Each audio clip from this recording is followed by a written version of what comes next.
Welcome back, Tribe. We're here today with special guest Manuel Lozano. We're going to be discussing today Lucha Libre and specifically Mil Mascaras and some of his contributions to the wrestling world and to the world of self-defense, something that very few people know about, but we are here to talk to Maestro Lozano and learn a little bit more about the real-world self-defense that is taught by wrestling legend Mil Mascaras. Maestro Lozano, how are you today? I'm good, Mr. Vargas. Thank you for having me on the program. Great. Well, sir, thank you for coming on. And for those of you out there listening that may not be familiar with Maestro Lozano, he is a researcher and lifelong martial artist and researcher, specifically focusing on the traditions in Mexico and looking at the Aztec culture. As an extension of that, he's been able to work with people with backgrounds in all types of related martial arts. And today we're going to be focusing specifically on Mil Mascaras. Maestro Lozano, tell me a little bit about, before we get started, and I don't want to go too deeply into it because we have a podcast planned for a later time specifically on the Aztec martial arts. But people think that Lucha Libre is a relatively modern thing, and it actually isn't. Tell me about the history of wrestling in the area of Mexico. Wrestling is over 3,000 years old in Mexico as far as recorded history is concerned. About maybe 10, 12 years ago, there was a big convention, a celebration in Mexico, a convention that brought in most of the wrestlers from Mexico to celebrate 30 centuries of wrestling in ancient Mexico all the way down to the modern wrestlers of today. So it extends way back into their history, like in almost all cultures, because wrestling is the first martial art. So it dates back pretty much, and it's still, and a lot of those techniques and traditions still exist in Mexico. Now, one of the traditions that is most known around the world when it comes to luchadors and their style of professional wrestling is the mask. But that mask is not something new. Tell me about the mask and the role it plays in traditional, Aztec and Mexican martial arts. I asked Mil Mascaras that question myself, what is it about the mask? How does it make you feel? And he would just laugh and say, just my personality. But there was something deeper that I guess he didn't want to discuss. But little by little, he opened up. The mask goes back thousands of years. Just like the Native American Indian warrior, they paint their face and they connect with their fighting spirit, with their animal spirit. There's a psychological thing for the mask or paint the face that the opponent doesn't know who is fighting. It's not Fernando Vargas, it's not Manuel Lozano or whoever. It's a deadly warrior in front of me. I don't know who he is. All I see is the mask, or I see the painted face, and I don't know who it is behind that. So knowing that your opponent doesn't know who you are, or you don't know who he is, I guess it gives you an advantage. It gives you a strength, because nobody knows who the personality is. It's not about personalities anymore, So you have that advantage of not knowing, of your opponent not knowing who he's fighting. Now, Maestro, in the mask in Lucha Libre came into play as a more modern sport in probably the late 1920s, early 1930s.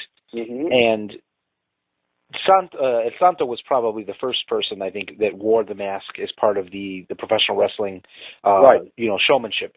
But it wasn't until Mil Mascaras came on the scene that the aerial style of wrestling that everybody knows now today as Lucha Libre really came into being. Tell me a little bit about what Mil Mascara did in revolutionizing professional wrestling in Mexico. Well, first, let me tell you a little bit about Mil Mascara so you can understand why he did all this. Yes, absolutely. Please. Okay. Mexico had a wrestling magazine that printed every month since early 60s, or maybe before. And the publisher, Valente Perez, had introduced a cartoon character by the name of Mil Mascaras. He was wrestling in France, he was wrestling in Germany and in the Far East and Latin America, everywhere, okay? They were just a cartoon series. Mil Mascaras in person did not exist. So people started writing letters, the public started writing letters, hey, we want to see this guy wrestle in person, where is he? Everybody thought it was real. and it got to the point where there was thousands of requests for Mil Mascaras to show up and wrestle. He got scared. He didn't know what to do. So he called El Diablo Velasco, Mexico's legendary wrestler trainer from Guadalajara. He called him, Cuauhtémoc Velasco, called him El Diablo. He goes, hey man, I got a problem here. I need someone that I can use as Mil Mascaras. I don't know what to do. He goes, well, I got some guys here. So he saw him and interviewed him, but no. The way he had drawn him out, all his muscles and the mask, and no, man, they don't fit the who I want. They don't fit my eye. So Mil Mascaras, after having trained with other wrestlers, like a Japanese wrestler, Yamada, or Yamatsu, I forgot his name at the moment, let me see. But anyway, he trained also with a Turk who won in Berlin, Germany, back in the 30s. You know, he had already a lot of wrestling experience, but when he heard about El Diablo, he wanted to go train with him. So he went over there, and he was 20 years old in 1960. And he says, hey, I heard you're the best. I want you to train me. He goes, okay. You have any experience? Yes, I trained with Yamada, and I trained with El Turco, and, I have a little bit of experience. He goes, well, let's go with some of my boys, and let's see where you're at, so I know, where to start teaching you. And Mil Mascara said he wrestled 4 or 5 guys in about 15, 20 seconds. He submitted each one. And the guy told him, hey, man, you know everything, but there's something you don't know that I'm going to teach you. And he goes, and what is that? He goes, I'm going to show you Chingarate, And he says, what is that? That sounds like a vulgar name. He goes, that is the art of street fighting based on wrestling. So anyway, we'll talk about that on a separate occasion. The thing is that Valente Perez calls, the publisher of the wrestling magazine, calls El Diablo and says, hey, man, I need somebody. He goes, hey, I got a young kid here, man, that probably is who you want. So he sends him over there, and the guy's so impressed with Mil Mascaras, a young, handsome, good-looking guy that knows how to wrestle and in perfect shape, and Mr. Mexico and all this stuff. So he becomes Mil Mascaras and make a contract and everything, and then he introduces Mil Mascaras to the world. And now, he doesn't even have a mask for him. So what do we do now? So they send out a request in the Mexican wrestling magazine for people to draw magazines. To draw a mask and send them to the magazine, and they would get 25 pesos, which at the time was like $2, if they would select the mask. So from there they got ideas on how to make the mask. And Mil Mascaras from there, started making his mask, and he does have 1,000. But he only revolves around maybe 10 of them or 12 that he used a lot. He didn't use all of them. So anyway, back to the aerial maneuvers. When he started wrestling, he was so impressed. The public was so impressed that he would come to the United States, and then he would see the wrestlers just wrestle and stay in one lock for 20 minutes, and then change the lock for another 20. It was very, very boring. Then he saw a short, fat wrestler, Medina, in Mexico, jump off the second rope, and people were yelling and screaming and real impressed by the little fat guy jumping off the second rope that, his light bulb went up. Man, I can jump off the third. So he went back to the gym, which he called his laboratory, and he started jumping off the third ring and have somebody catch him and everything and all. But the next time he gets called to go wrestle, he jumps off the third rope and what they call la plancha, and became his trademark, where he runs up, gets on top, and he throws himself, lands with his chest, and they catch him, and he throws the guy down and pins him, and that became his trademark. So he started doing all kinds of aerial maneuvers. Jimmy Snuka, who were the other guys that did a lot of aerial maneuvers? They copied Mil Mascaras. They even thank him for bringing this to the wrestling world, and now look what they do now. Look what the Mexican wrestlers do now compared to the ones in the U.S. Yeah, they've developed. Yeah, they chop and they twist and they go land on somebody like sitting down in a chair. Man, they do all these crazy things, that I don't think too many people want to try. Those are extreme athletes. So that's how those aerial maneuvers began, and he began those probably in the early 70s. Now, speaking of athletes, tell us a little bit about who Mil Mascaras was, because professional wrestlers sometimes get kind of a negative stereotype that they're not real athletes, they're fake.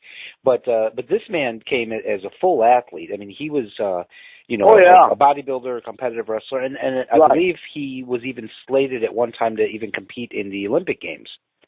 Okay, he wanted to find a sport that he could dedicate himself to 100% the rest of his life. He tried baseball. He tried soccer.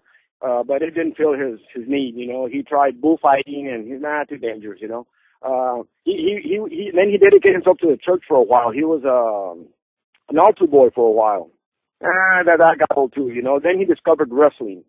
So he trained wrestling first with his Japanese teacher. But before wrestling, he studied martial arts, Japanese martial arts, and became a black belt in all four of them. He even got his black belt in Japan at the, what's it called, the Kodokan, the Japanese judo center in Yes, sir. In Tokyo. Yeah, he got his black belt there. He got pictures of him with all that. So he trained with Masato Yamada. He was a captain in the Japanese Imperial Army before the Second World War in Mexico. When the war started, he was called to go back. So he trained in jiu-jitsu, judo, ken, aikido, and then he started, his wrestling with his Japanese master. He also learned from El Turco, or they call him the Turk.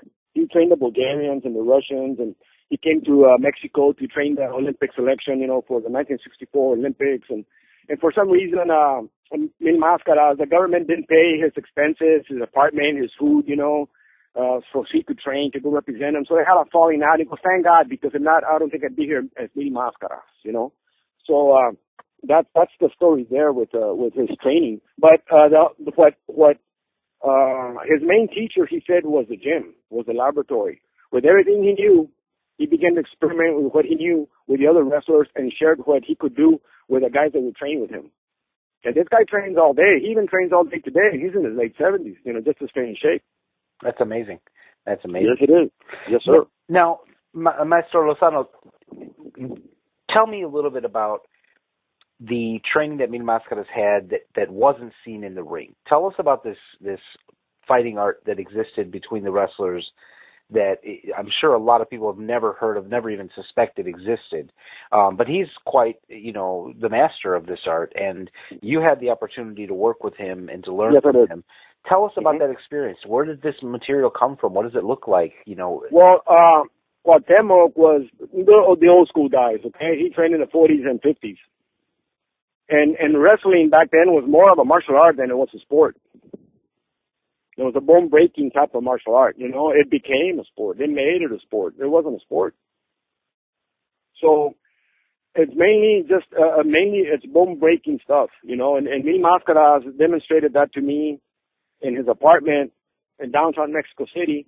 So he has an apartment in downtown Mexico City, so he can entertain people that fly in. He has a big mansion out on the northwest side of Mexico City in a gated community. He's very wealthy. He's a very wealthy man.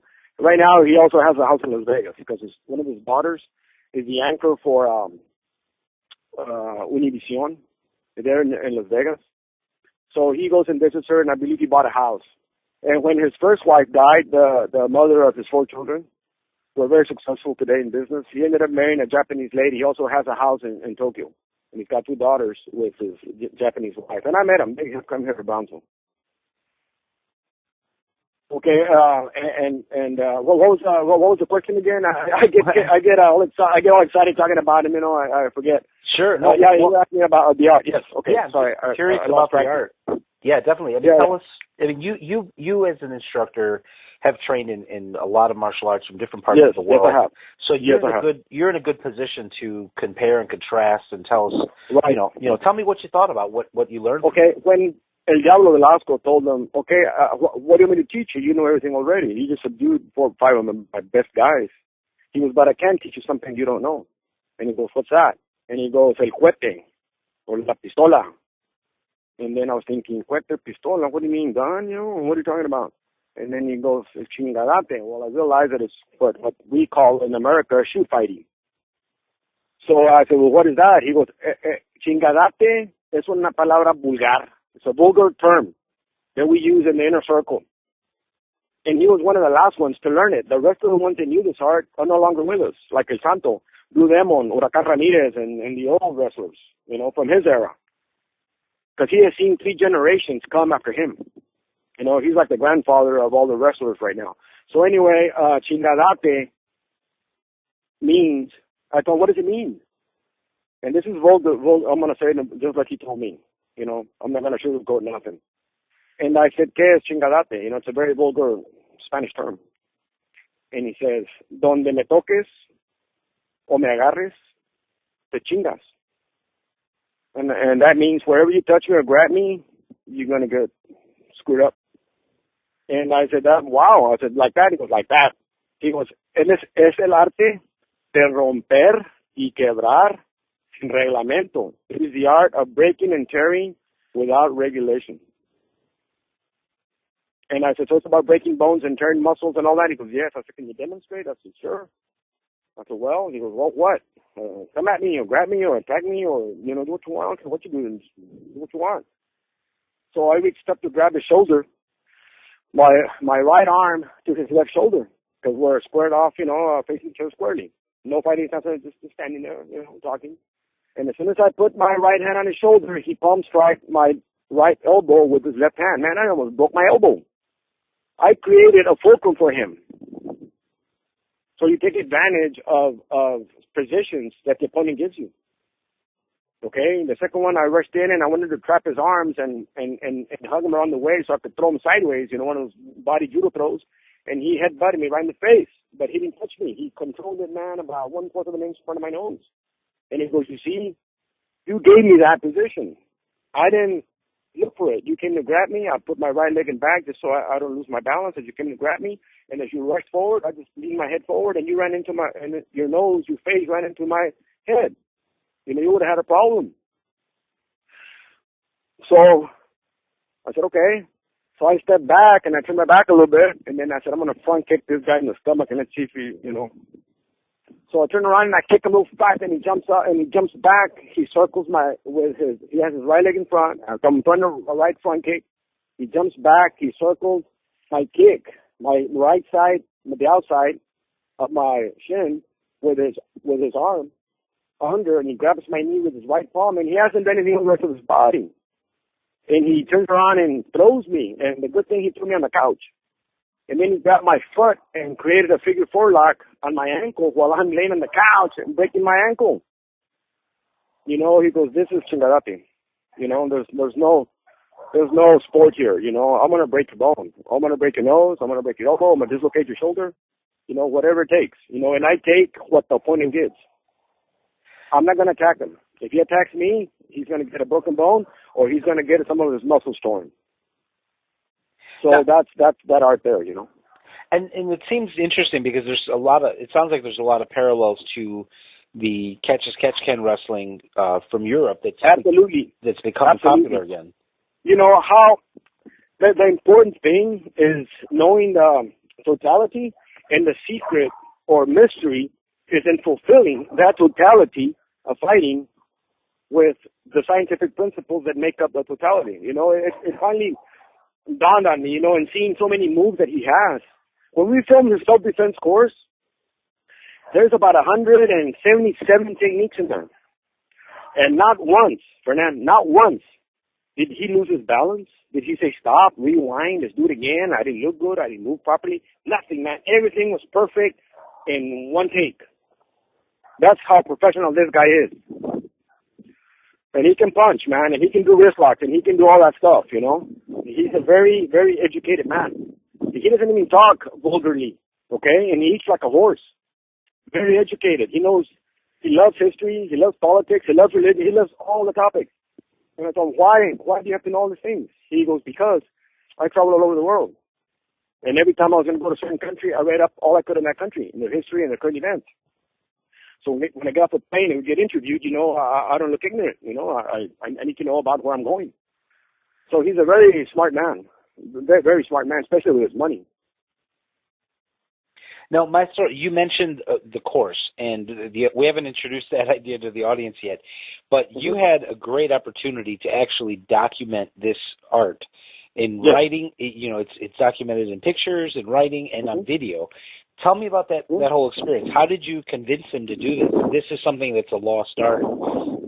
Well, what I did was I noticed that people were advertising wrestling courses or on several American wrestlers like Farmer Burns and Carl Gotch and all these things. And I said, wait a minute, there's one in Mexico that is fantastic.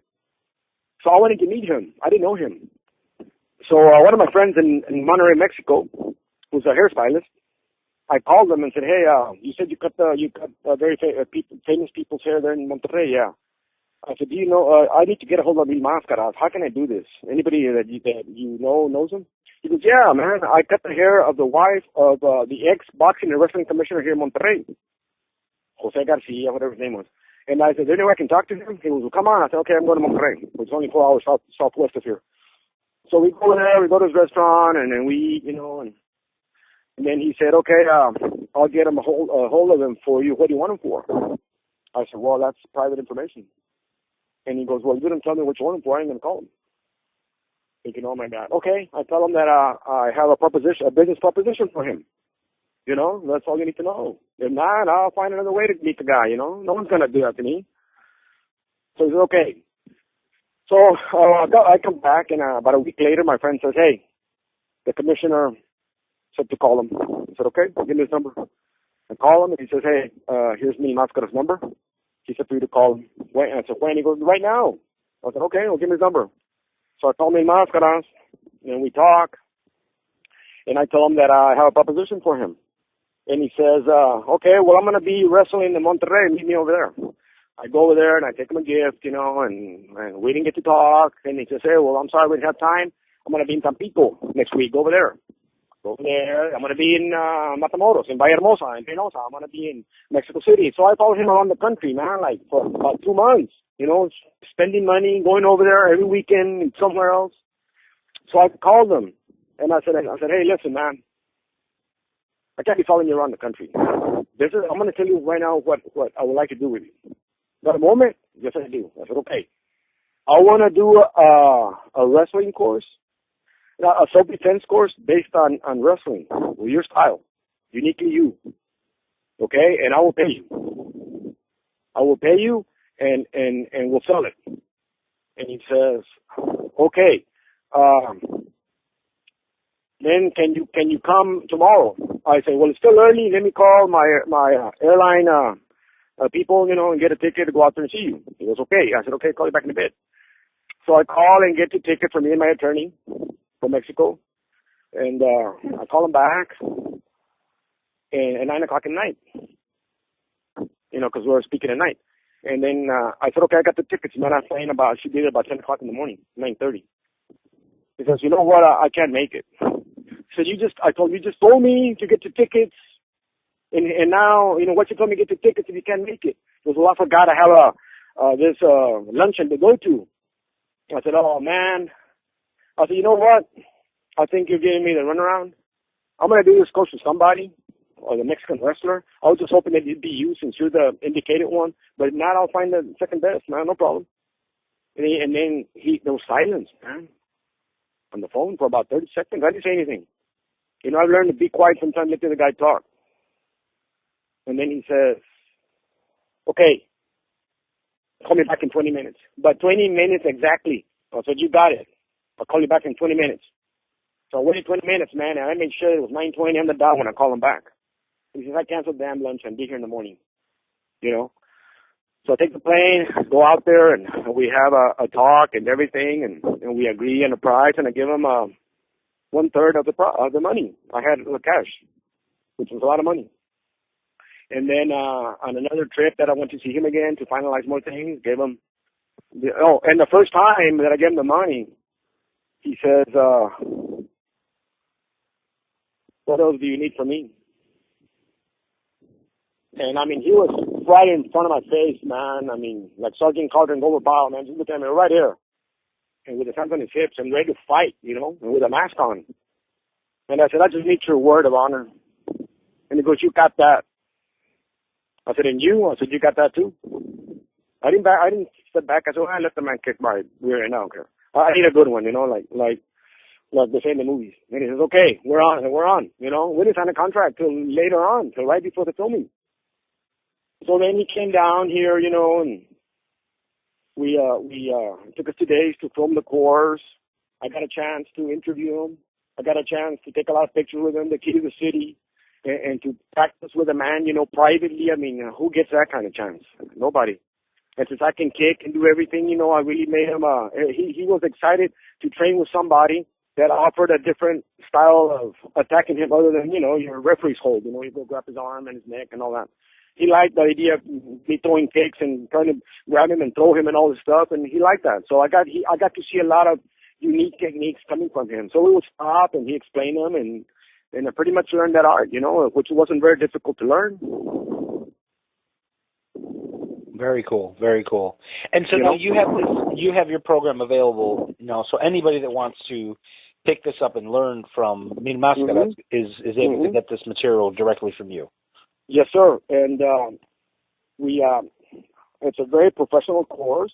It's a three ring binder. It's a big binder, like 2.5 inches thick on the spine, or maybe even 3 inches. And the paper that I printed it on is on 32-pound matte finish paper, like postcards, but the shiny ones that are like real hard, so it doesn't tear off when you flip it fast. It's got a poster cover on the outside and the inside on this notebook. There's 13 DVDs. There's a basic course and an advanced course. 2 interviews, one here at my home and one at his home in Mexico City. And at the back, at the end, a lot of behind the scenes stuff, pictures of behind the scenes and front covers of some of his magazines. Oh, by the way, talking about front covers, he's been in over 1,400 front covers in the whole world. Now there was one Life magazine, included Life magazine, and what was the other one? The other famous magazine from the United States, Life and Time. Time, thank you, sir.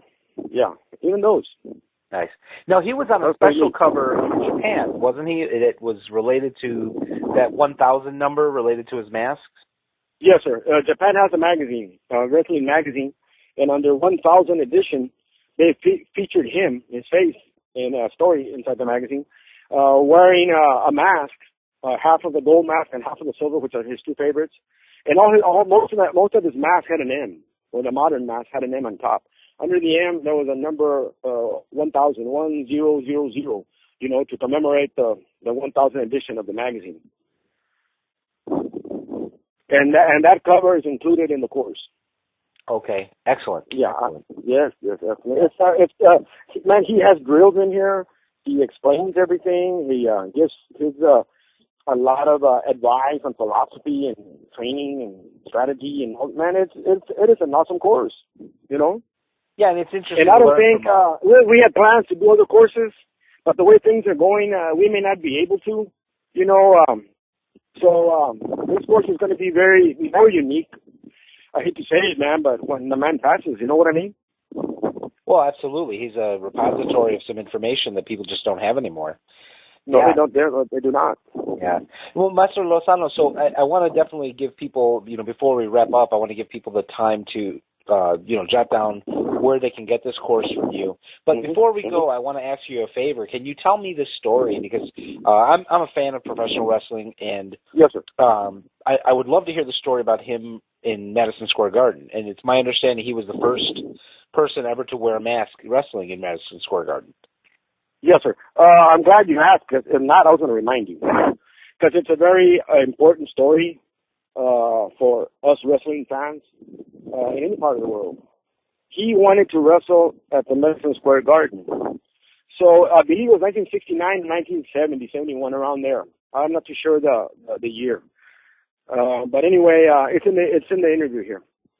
Anyway, he goes down there, and Vince McMahon Sr., the old man, didn't want to let him wrestle. They didn't want to, the committee. They said, why not? You can wrestle, but you have to take your mask off. You don't allow people with masks. And he says, no, that's who I am. It's one of my 1,000 masks. Mil Mascaras, 1,000 masks. Well, I'm sorry, you want to wrestle today? He goes, no, I'm not going to take it off, and I am going to wrestle. Okay, that is my personality. That's who I am. He goes, you think Kirk Douglas is his real name? You think Burt Lancaster, that's his real name? You think Charles Bronson is his real name? Check their history. Those are not the real names. Those are their stage names. This is my stage name. So they put up a big argument and everything, and the committee finally decided to let him wrestle. So that night, they decided to embarrass him, to put him against the Destroyer, who was the champion, the world champion. Let's put him with the destroyer and let him destroy and tear that stupid mask off of this guy, man, you know? Why? Because he won the argument. He goes, look, I'm a resident alien also. Here's my tax papers. I pay taxes in the United States. Ask Mil Mascaras. And in other words, they didn't have anything to stand on arguing with him. So they decided to put him against the destroyer. 30 minutes before the bout, he's getting warmed up. And they come and tell him that he's got a call from back home. And his two brothers were also wrestlers, Dos Caras and El Psicodélico. Dos Caras calls him and tells him, hermano, you know, brother, are you sitting down? He goes, no, I'm going to sit down. I got some very tragic news. Oh, my God, what? He goes, are you ready? Yeah, I'm ready, man. Let me have it. Our mom just passed away. He said, man, there was silence, seemed like forever. And then he said, okay, I'm going to go back home. Then he called Dad. So he hangs up, calls his dad. He goes, Dad, is it true? He goes, yes, my son, it's true. He goes, oh, my God. He goes, I'm going to cancel my fight. You know, they didn't want to let me fight with a mask. I'm going to cancel it and fly home to be with you. And he goes, I don't need for you to be here. Your mom's gone. It's over. She's not coming back. No, sir. You're going to stay, and you're going to fight. And you can hear the rocky music in the background, okay? And if you're going to stay, you're going to fight. Because her last words, her last living words, were for you to win the championship for her. Oh, and sorry, I missed the part. After he was told that his mom had died, he called Vince McMahon and tells him, I can't fight. What happened? I got to go back home. But he didn't tell him why. And he says, man, everything they did for you and everything. And here, he goes, my mom passed away. Oh, my God, go take my private jet. But then when his father told him to stay and fight because of his mom, to win that championship for his mom, you know, that inspired him so much. So when they went up to fight, they were going to fight each other for different reasons. You understand? The destroyer was there to kick his butt, and he wasn't there to kick this guy's butt. Mil Mascara was there to fight for his mother. You know, what more motivation could any man want? And that's called attitude. Remember what Bruce Lee said? They asked him, what's attitude? He goes, attitude is when you get home and there's a bunch of people in your house and you're wondering what the hell is all the people doing in my house. And you walk in and your mom's all beat up and somebody tells you your mom just got beat up. And right there and then, man, you're ready to fight anybody. He goes, that's attitude. That's attitude Mil Mascaras had. So he goes in there and destroys a destroyer. Punishes the guy and makes him give up. You know? And then when they give him the belt, the World Championship belt, he's holding the belt and he's looking up to the sky. I have a picture. And you can see the tears inside the mask, looking up, showing the belt to his mom. In other words, I did it for you. Isn't that beautiful? That is a beautiful story. That's why, you know, to me, Mil Mascara is a very special man. He doesn't smoke. He doesn't drink. He doesn't cuss. He's a true gentleman of the sport and art. He's a martial artist. He's a historian of the Mexican martial art. That's why he helped me a lot with Yamaha. He's helped me a lot with fencing. He's helped me a lot with it. I love the guy. You know, he's like a big brother. You know, so, you know, my respect and my love for this man. It definitely sounds like an amazing man behind the scenes, not just his public persona. No, he's just an awesome man. You'd love to meet him, believe me. Maybe one day we can organize an event with him. That sounds awesome. I think we definitely should try that. Yeah, for sure. Well, or interview him for your, for your show there. If we could, that'd be amazing. I think. Sure. Whatever I can do to help, man. You can count on my support all the time, brother. Oh, thank you, sir. Thank you. Well, sir, we're about out of time right now, so I wanted to go ahead and wrap up. I wanted to, again, thank you very much for taking time out to be with us and talk about this amazing man, this career he's had, and about the treasure that you were able to create and put to paper, put to DVD of his teachings. So for the audience out there, definitely this is available to you.